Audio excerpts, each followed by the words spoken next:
I haven't read any poems in a while, so I thought that I would read a few that I've written over the last 5 months. The first poem is called The Diary of a Single Woman. I am always happier when I'm alone. I don't need someone to give me happiness. I want someone to bring their happiness. The latest dating app asks, "What are you looking for?"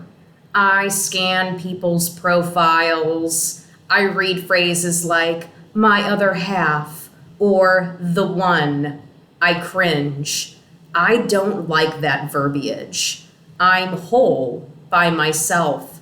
Why am I, as a woman, expected to find my wholeness in a relationship with a man?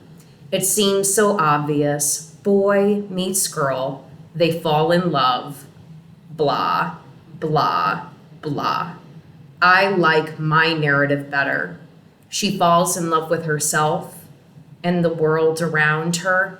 She saves herself from men whose alter egos are Prince Charming. She becomes the dragon and protects her heart.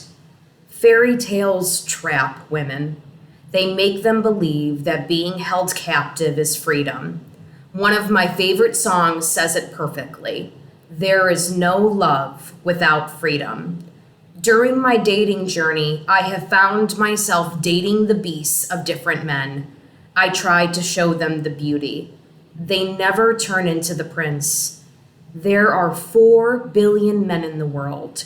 The truth is, many of them may never see the beauty.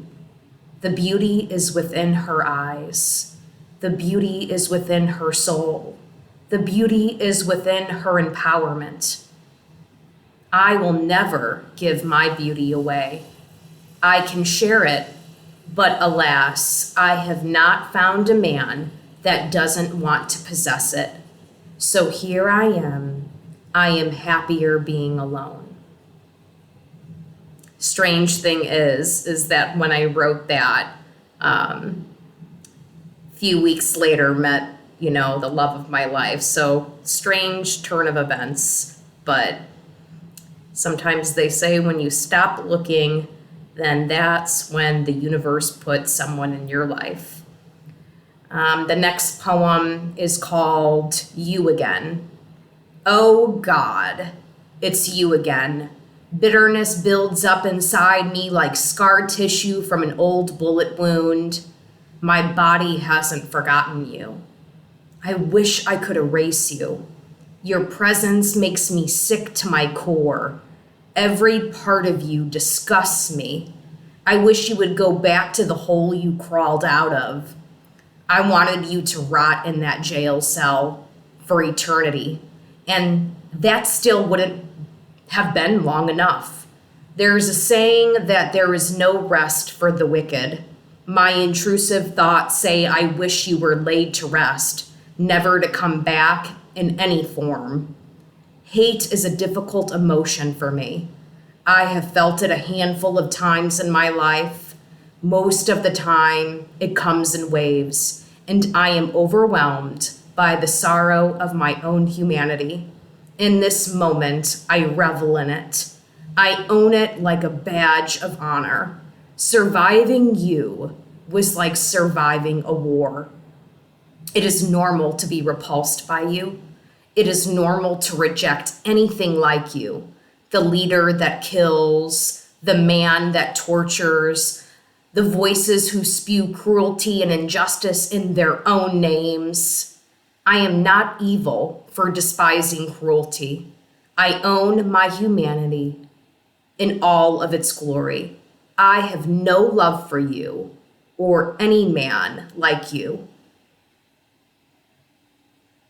The next poem, and the final poem, hopefully it's a happier one than those two, is called Magic Man.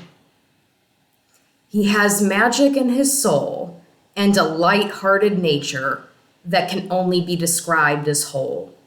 His gaze feels like the wishing well of the universe.